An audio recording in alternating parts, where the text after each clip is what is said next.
Hello, Debra. Hi, Lulu. How are you? Very good, and it's good to have you. You're the author of Extraordinary Psychic, and You Are Psychic, amongst other books that I don't have here. But you're an author, and you're a clairvoyant, and you have founded the International School of Clairvoyance. Yeah, It's really great to have you and to discuss clairvoyance. So, first of all, can you tell us how do you define clairvoyance? What is it exactly? sure. Well, clairvoyance is one of our many psychic abilities. It's the ability to see information in the form of visions, images, and pictures. And it's an ability that everybody has, but most people don't realize that they have this. So And how so did that's you what realize that? Because you've realized that at a quite late age. I mean, at 27 years old, from what I read. So how did this come about? So we can learn also how to do this stuff. Sure. Well, I had always been in touch with my abilities. I had a twin sister named Amy, and when we were very young, as soon as we were able to talk, we were discovering that before I was about to say something, she would say the exact same thing, or vice versa, or one of us would know what the other was doing when we were apart. We would feel each other's emotions. This was sometimes helpful and sometimes very distracting. But neither of us had any idea how to control this, how to develop it at all. And for years and years, I searched for books. I've been reading metaphysical books for probably since I was about 8 years old, but I could never find anything that said that this was anything other than a natural gift. Either you had it or you didn't. Well, when I was about 27 years old, I was living in Northern California. I was actually working as a federal probation officer, and I was very, very stressed out. It was an exciting but very demanding job, and so I ended up finding a school that offered a meditation class. And while I was taking this class, I discovered that there were people all around me who had these amazing psychic abilities. And as it turned out, the school actually taught people how to be psychic and specifically how to be clairvoyant. And what I found was that just in the very first week of doing these very simple exercises, I was actually able to start picking up information that was very valid through the visual.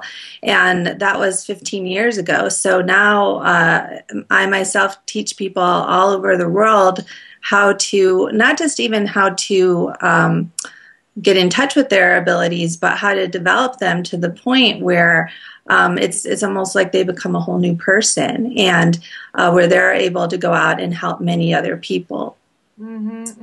So do we? I mean, do we kind of have to intentionally want that, or does it just happen to Oh, one well, person? when it comes to our psychic abilities and developing them, it's just like any other ability. If you want to, if you're going to learn how to play piano, first you have to have a strong desire, because it does take commitment, patience, a lot of practice. And when it comes to your psychic abilities, there's a lot involved. We have a lot of fears to get over. We have a lot of ideas in our heads that tell us either this is wrong, this is scary, this is something that we cannot do. We have our whole analytical minds constantly wanting to get in the way of us receiving the psychic information. So there's a whole layer of challenges that come with it on top of what you would normally have with learning any skill. That's really the only difference. You have to want to be able to do it, and then it's not that hard. The thing is, you have to get over the idea, well, if I've never had a vision before, or a clairvoyant flash, then how could I possibly do this when I'm 30 or 50 or 70? The thing is, though, that our clairvoyance works through the vehicle of our imagination. So if you have ever used your imagination for anything, if you've ever visualized something that you wanted, or something that you were going to do, or a person that you loved or didn't love, then you have this ability. Because really, the difference between visualization and clairvoyance is, in visualization, you intend that you're going to imagine something, or you say, oh, I'm going to call my friend, and then you think of, like, well, what does my friend look like? Well, with clairvoyance, it's where the information comes in that you didn't already know. So I might first use visualization to think of my friend, and let's say my friend has brown hair and I know what she looks like. I've seen her every day. But then in my visualization, suddenly I see that she's crying. Or I might see that she's like scrubbing her floor really hard and cleaning up her house. And I'll be like, oh, well, why am I seeing this? Why is she crying? She looked really happy when I saw her last time. So that's the way that the information is coming to me. And then I may find out later, oh, she just got some really bad news. So if you can visualize, then you actually do have the ability to be clairvoyant. Mm-hmm. Some people have a harder time than others because some people are so analytical that it's almost like their logical mind is questioning before the information can even come in, or the information comes in so subtly that their logical mind just pushes away and says, no, that this cannot be. When I talk about visualization, people a lot of times think that I'm saying that every image that comes in is going to be like a movie, like it's going to be so clear, it's like a picture that just stays there. And that's not the case. Quite often with our clairvoyance, we might just get such a quick flash. It may barely be a picture. It may almost be like a little cartoon image or something where it's like, did I really see that? I'm not too sure. But after a while, you realize that these subtle images are important. So it's really important for people listening to this to realize that they shouldn't have expectations about how the information will come in, but to start paying attention to, even as you're walking around in your life, whether you get a flash of something visually or your other abilities kick in. So many of our thoughts, I truly believe that about 90% of our thoughts actually come from other places outside of us or are connected to other things going on. So if I think of a friend for no reason, then not connected to anything I'm doing right now or needing, it's because that friend is thinking of me, or there's some connection there. The same thing with just our creative ideas. So many of our creative ideas are coming from other sources outside ourselves. Debra, it's quite cool to be talking to you, because as I'm having my questions that pop, you just answer them. So it's great, I just don't need to do. I know, it's terrible. You're receiving them and then you're replying. That is so fantastic. I love it. That's what happens with my students. I work with a lot of them over the phone. This really happens over the phone or in person, but it'll be the same thing where they're either they start doing what I'm about to tell them to do, or I'm answering their questions before they've asked. And this is a great example of telepathic communication. It's not always so great with an interview where I'm no, it's fantastic. As long as the information is given to us, that's what this is all about. But I was interested to know, so where is this really coming from? Where are you picking this from? What allows this? Well, you're receiving that. What is the foundation of that? Well, there are so many different sources of communication that it's no different than, let's say you walk into Grand Central Station and you sit down and you're getting information from everywhere. Maybe you're reading a newspaper, so you're getting information from that. Over the loudspeaker, somebody is telling you what time your vehicle is departing. Another source, you're hearing people sitting next to you chattering. Someone comes over and asks you a question. So there's all these different sources. Some of the sources are directed at you. People are speaking to you directly, while some of the other ones, you're just hearing all this chatter around you. And then you're seeing signs plastered all around too. So in the same way, this is how our psychic abilities work. We get the information from other people, mind to mind, and that would be called telepathy.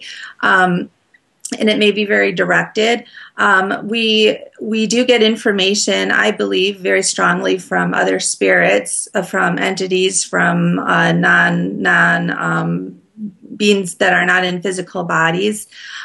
We get information on an emotional level from other people, where it's not through our thoughts, but we're feeling their emotions. There are different parts of ourselves that communicate to ourselves. And then there's a lot of times you won't even know where the information is coming from.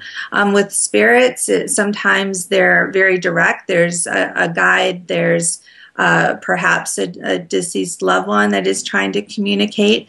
But many times it seems as if there's whole collectives of beings that are out there giving us information. And I believe it's coming from so many different sources.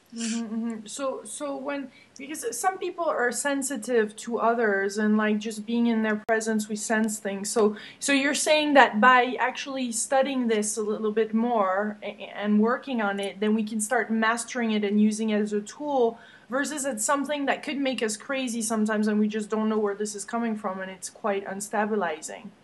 Oh, absolutely. I really believe that a lot of what is considered mental illness is actually related to psychic problems. Now, that's absolutely not to say that there isn't other medical reasons. And yes, it's a whole combination of things. But I've had several occasions when I was doing a reading on somebody, and they were clearly having problems in their life, and they had so much chattering around them. And sometimes the chattering was coming from beings that were just really trying to give them a hard time, and that were telling them just disturbing things to do, or it was just way too much noise in their head. And I would get the sense that these people had been diagnosed with mental problems as well, schizophrenia, other things, multiple personality disorder. And when I would ask them, has anyone ever given you this diagnosis? They would say, yes, actually, I have. So there is definitely a correspond. There's definitely a connection between mental disorders and psychic abilities. And so, what do you do? And I'm not saying here by any means that you're going to go crazy because you're developing your abilities. No, developing your abilities is actually what helps you to start to be able to sort out all the noise and to control the levels. For some people, they need to learn how to turn it down. They need to learn how to separate it. It's just like if you always had music blaring in your ears or people chattering all the time, that would be really annoying. But maybe and not all communication is equal. There's a lot of things people say, a lot of information we don't want, and then there's also information that is really, really helpful to us. So that's the purpose of getting training. So there's a way to disconnect also, or to cut those cords, or to cut that information flowing to us? Oh, yes. There's definite techniques that can help you turn it down. And there's a lot of things that you can do to protect yourself as well if you're feeling that there is, whether it's other beings out there, other people out there that are giving you a hard time. There's definitely visualization techniques you can do on an energetic level to protect yourself. At the same time, it's very interesting because I get a lot of people who will write to me and say, like, well, how do I defend myself, like from psychic vampires or from, people that are trying to do me harm? And I always have to ask first, well, what is going on in your physical environment? Because many times people are, when they're living with other people that are being abusive to them, that are being obnoxious, they're living in environments that are not healthy, they're doing drugs, drinking too much. And so really it's very important to have a very healthy physical environment. And if you're having problems on a psychic level, oftentimes it's because you're not setting boundaries on a physical level with telling people, hey, I'm not gonna take this. I demand to be treated with respect. And as I talk about, I have a third book called Freeing the Genie Within. And in that book, it's not so much about psychic abilities, but it's about how to create more of the life that you would really like to have. And I have whole chapters in there about workplace, about standing up for yourself, about really not sacrificing yourself for the paycheck or because you're so desperate to get a particular opportunity, needing to set boundaries. And so if you can set physical boundaries, then you can set energetic boundaries. So we work with both of these things in the different classes. Makes sense. Makes sense. Tell us about the aura and how that kind of change the color of the aura. You can see an aura's, a person's auras, and you're saying that this color changes. It's not always the same. What is it dependent on? Oh, on everything. And I want to say for myself, occasionally I'll see a person's aura with my physical eyes, but most of the time it's on a clairvoyant level. So it's when I visualize them, I'll see the different colors around them. And this is also what we teach. And the different colors, it seems as if everything starts off with energy and then it moves. So everything that's physical has an energetic component to it. And the energetic component will show up as color, just like the physical, everything has a color to most people unless they're colorblind. So it's the same thing when you're to a clairvoyant, when you look at a person or anything else, you see colors. So the nice thing about that is, like, let's say I'm looking at you right now and above to the left side, I see a red with a little white in it. Okay, well, just looking at it, I don't know yet what that means, but if I focus on it and I just say, okay, I'm just going to focus, I'm going to clear my mind, and I'm going to say to that reddish color, what do you mean? Show me something. And then maybe I'll get an image. I'll see a pair of hands with a ring on it, and it's like, oh, I just saw hands with a ring on it. What does that mean?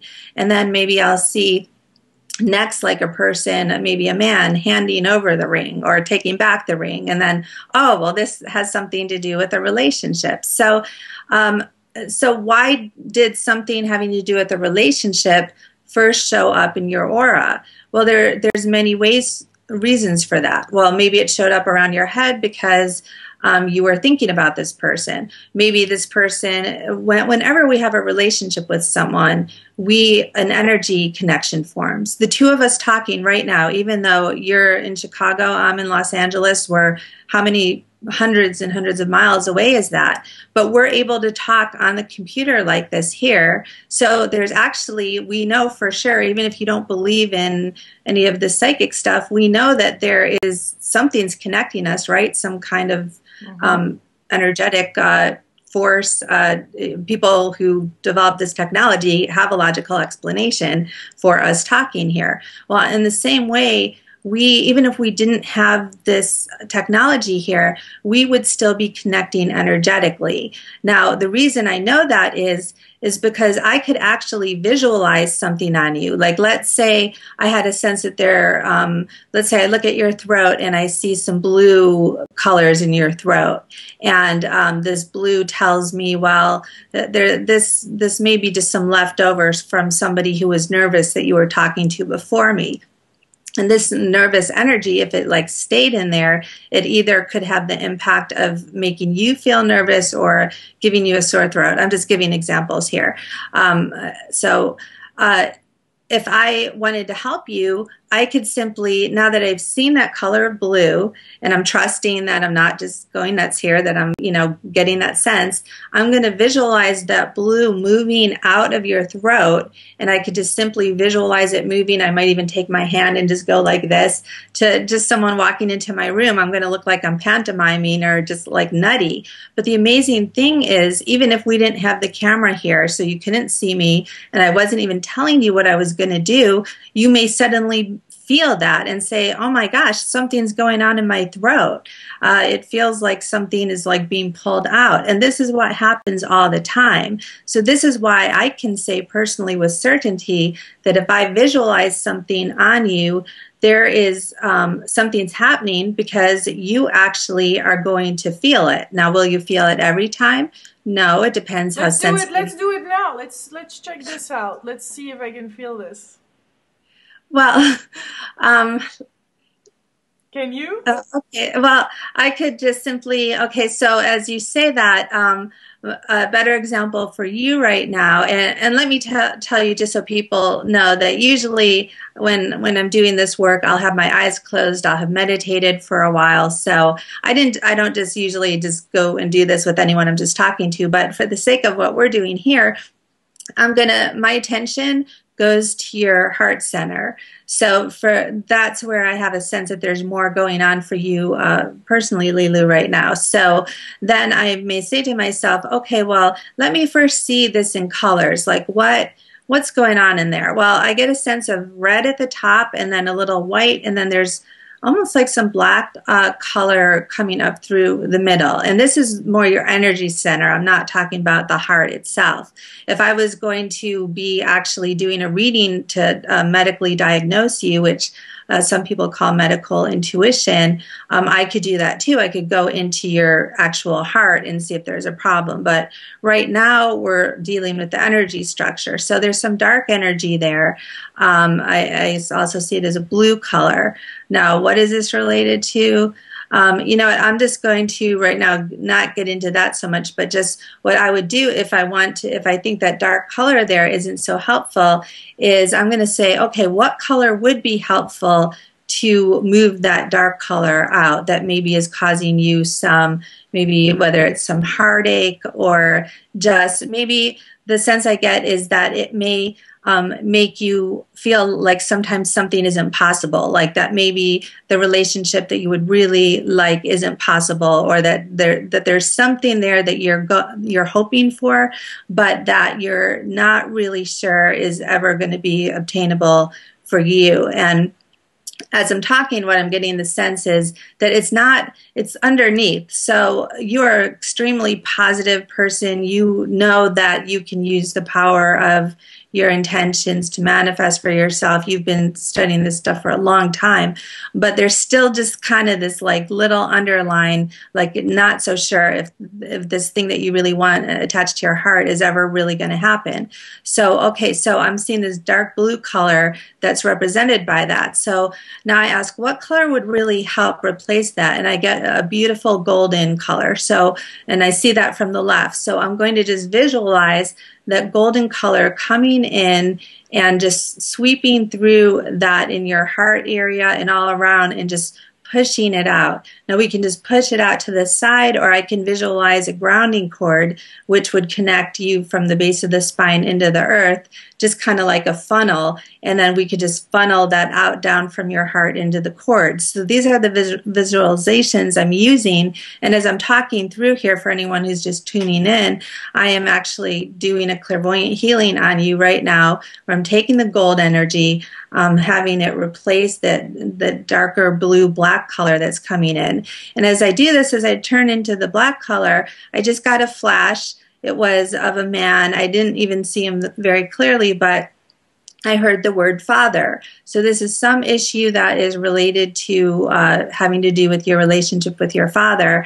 And so I'm just continuing to help move that out. And for some reason, I just see this energy coming in from the left, filling up your heart center. So this is an example of how we do a clairvoyant healing. And how does that feel to you right now? You pretty good, pretty open.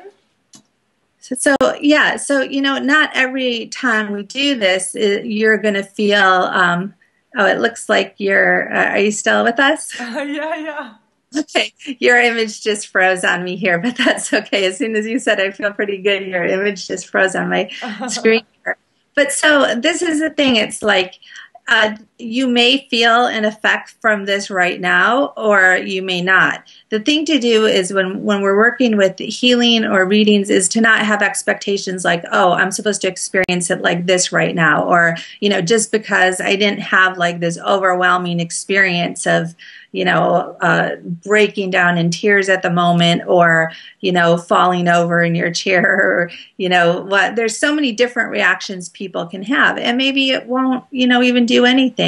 Also, it's like many times when we do, what I just gave you an example here that was more of what I'd call a clairvoyant healing. Mm-hmm. I gave you some communication, but it wasn't really that detailed, because in terms of the healing part, we're not dealing with the mind. The mind is the one that wants to know exactly what's going on, what's going to happen, why did this happen, how can I deal with this, how can I fix this. These are all questions of the mind, and these are questions that will often come up during a clairvoyant reading. But during a clairvoyant healing, we want to be able to look in your field and say, where are the blocks that might keep you from feeling good about yourself, or the blocks that might keep you actually feeling physically sick or tired or things like that. And then usually when I do a clairvoyant reading on somebody, or one of my students does, it's really a combination. So what we're doing is, as we're looking at different pictures related to your life and where you've been, what's happening with you now and where you're headed, also as we talk about these things, because we're looking in the aura, doing some other techniques that are fun, we are able to help you to release while we're actually also giving you information that is appealing to your mind.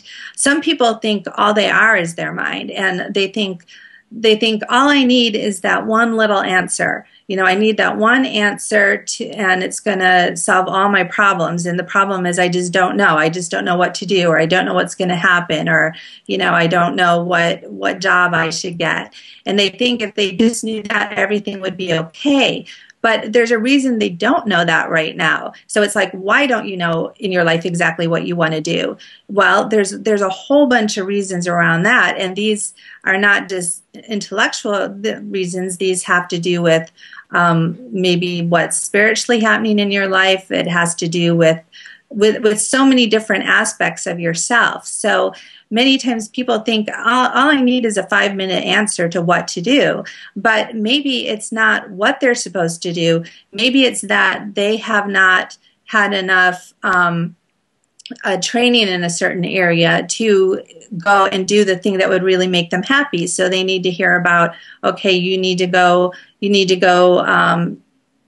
to this school, or you need to take these courses first to develop yourself. Or maybe the person just has no confidence and they're not looking for the right job. When someone tells me like, oh, I've been looking all over for a job and I can't find one, well, there are so many different issues related to that. It's not just that, well, out there there's nothing for them. It's that maybe they're not looking in the right place. They're looking too beneath themselves. Maybe deep down they don't want to work for anyone else. They want to work for themselves, but they actually have no idea how to do this. So there's a lot involved. Maybe they're holding some kind of pain in their heart from their childhood, and that pain is keeping them from trusting that anybody would ever care deeply about them or would ever want to really give them the opportunity. So